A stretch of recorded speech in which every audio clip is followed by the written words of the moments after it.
का है। जवानों के बीच दिवाली मनाने नौशेरा पहुंचे प्रधानमंत्री नरेंद्र मोदी ने जवानों का हौसला बढ़ाया।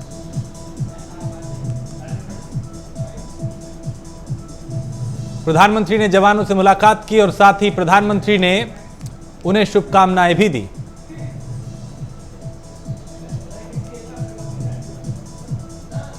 पीएम मोदी ने कहा, जो देश की रक्षा कर रहे हैं, आज मैं जवानों के लिए देश के करोड़ों लोगों की तरफ से उनके लिए दुआएं लाया हूं। पीएम ने कहा कि हमारे जवान मां भारती के सुरक्षा कवच हैं, आपकी वजह से देश के लोग सुरक्षित हैं। पीएम ने कहा, मैं यहां प्रधानमंत्री नहीं, आपके परिवार के सदस्य के तौर पर आया हूं। पीएम मोदी ने कहा, पहले सुरक्षा बलों के लिए रक्षा उपकरण और हथियार खरीदने में बरसों लग जाते थे, लेकिन पुराने तरीकों को खत्म करने का एक ही तरीका है कि हम आत्मनिर्भर बने। पीएम मोदी ने पाकिस्तान का नाम लिए बिना कहा, इस इलाके में शांति भंग करने की काफी कोशिश की गई, लेकिन जवानों ने उसका मुंहतोड़ जवाब दिया।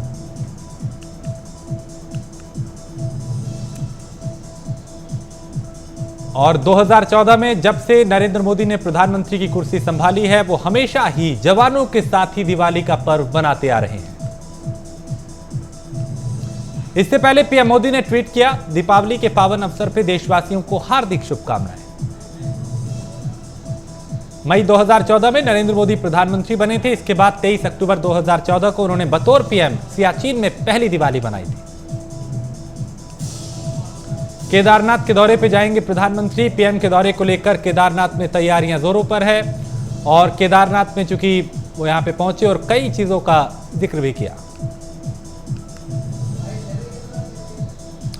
दिवाली के मौके पे केदारनाथ मंदिर को 8 क्विंटल फूलों से सजाया गया है। पीएम मोदी केदारनाथ मंदिर में पूजा अर्चना करेंगे और फिर श्री आदि शंकराचार्य समाधि का उद्घाटन करेंगे। केदारनाथ धाम में पीएम मोदी 2 घंटे रहेंगे। पीएम मोदी इस यात्रा के दौरान लोगों को संबोधित भी करेंगे। पीएम मोदी सरस्वती आस्था पथ के कामकाज का भी जायजा लेंगे। अयोध्या से गोरखपुर पहुंचे सीएम योगी। वनटांगिया गांव में विकास परियोजनाओं का किया शिलान्यास और लोकार्पण। सीएम ने कहा, होली तक गरीबों को मुफ्त राशन मिलेगा। सीएम ने कहा कि राशन के साथ ही 1-1 किलो दाल, नमक और चीनी भी मिलेगी। सीएम योगी ने कहा, पेट्रोल और डीजल की कीमत कम की गई, हमारी सरकार ने 12 रुपए प्रति लीटर घटाए। सीएम ने कहा कि बीजेपी सरकार ने सबको वैक्सीन दी, देश प्रदेश में विकास की रफ्तार दिखाई दे रही है।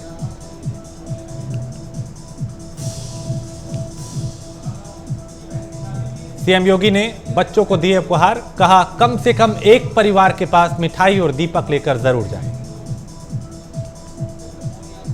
मुख्यमंत्री ने प्राइमरी स्कूल के छात्रों के साथ मुलाकात भी की। इस दौरान मुख्यमंत्री ने छात्रों को दीपावली के उपहार भी दिए। सीएम ने रामलला के दर्शन किए, हनुमानगढ़ी में भी पूजा अर्चना की।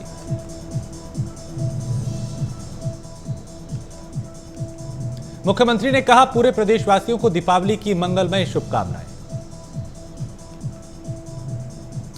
मुख्यमंत्री ने पेट्रोल डीजल से एक्साइज ड्यूटी कम करने पर प्रधानमंत्री का आभार व्यक्त किया। अयोध्या में भव्य दीपोत्सव का आयोजन किया गया था और इस अवसर पर श्री राम की नगरी को 12 लाख दियों से सजाया गया। 12 लाख दियों को जलाने के लिए 36,000 लीटर सरसों के तेल का इस्तेमाल हुआ।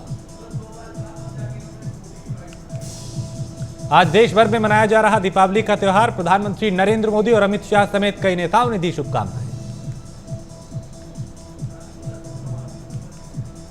गृह मंत्री अमित शाह ने शुभकामनाएं देते हुए कहा कि लोगों के जीवन में प्रकाश नई ऊर्जा लेकर आए।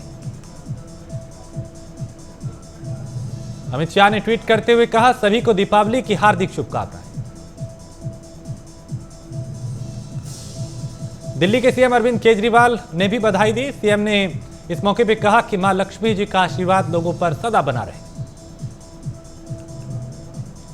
इससे पहले मुख्यमंत्री केजरीवाल ने त्योहार को भव्य बनाने की घोषणा की है।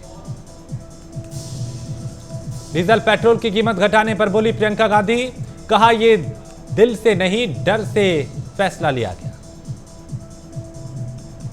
प्रियंका गांधी महंगाई और बेरोजगारी के मुद्दे पर लगातार सरकार पर हमलावर है।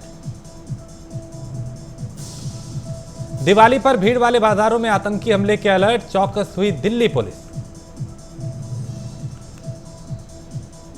खुफिया एजेंसियों के अलर्ट के बाद दिल्ली पुलिस हरकत में आई। फिलहाल दिल्ली पुलिस होटल और गेस्ट हाउस पर नजर रख रही है। राजधानी में चप्पे चप्पे पर सुरक्षाकर्मी तैनात हैं। पराली जलाने से और जहरीली हुई दिल्ली की हवा, प्रदूषण में 20% तक हो सकती है हिस्सेदारी। अगले 2 दिन हवा के और जहरीले होने का अनुमान, वहीं आज इसके और भी ज्यादा बिगड़ने की संभावना है। इसका असर दिल्ली से सटे नोएडा, गाजियाबाद, गुरुग्राम और फरीदाबाद में भी देखने को मिल रहा है। आज दिल्ली से एनसीआर की हवा और भी ज्यादा जहरीली होने लगी है और आज भी AQI के बेहद खराब श्रेणी में रहने के आसार हैं। त्योहार के आगे कोरोना को भूले लोग, बाजारों में दिखी जबरदस्त भीड़। ऐसे में ना तो सोशल डिस्टेंसिंग की पालन हो रही है और ना ही लोग मास्क का इस्तेमाल कर रहे हैं। देश में कोरोना मामलों में गिरावट, लेकिन देश में मौत का आंकड़ा कम नहीं हुआ।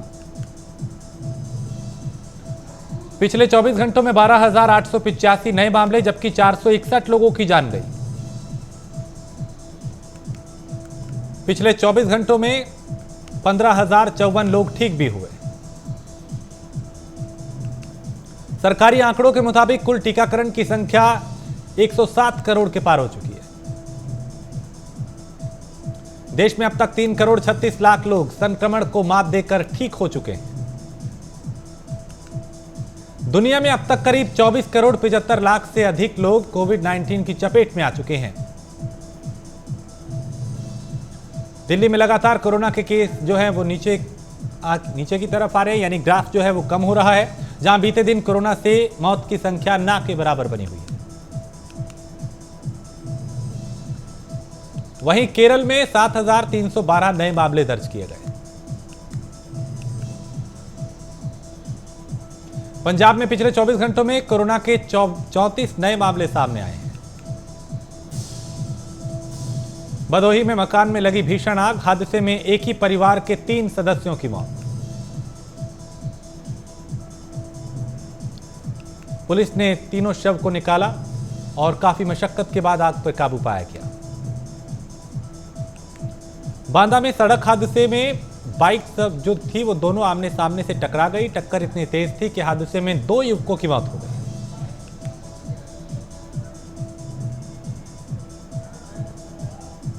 सूचना मिलने पर पुलिस मौके पर पहुंची और शव को कब्जे में लेकर पोस्टमार्टम के लिए भेजा।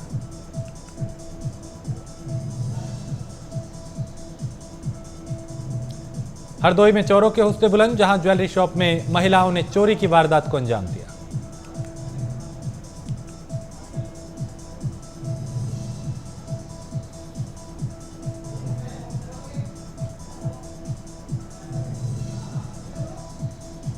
और इसी के साथ फटाफट खबरों में फिलहाल इतना ही। एक छोटे से ब्रेक के लिए रुकेंगे, ब्रेक के उस पार कुछ और खबरें।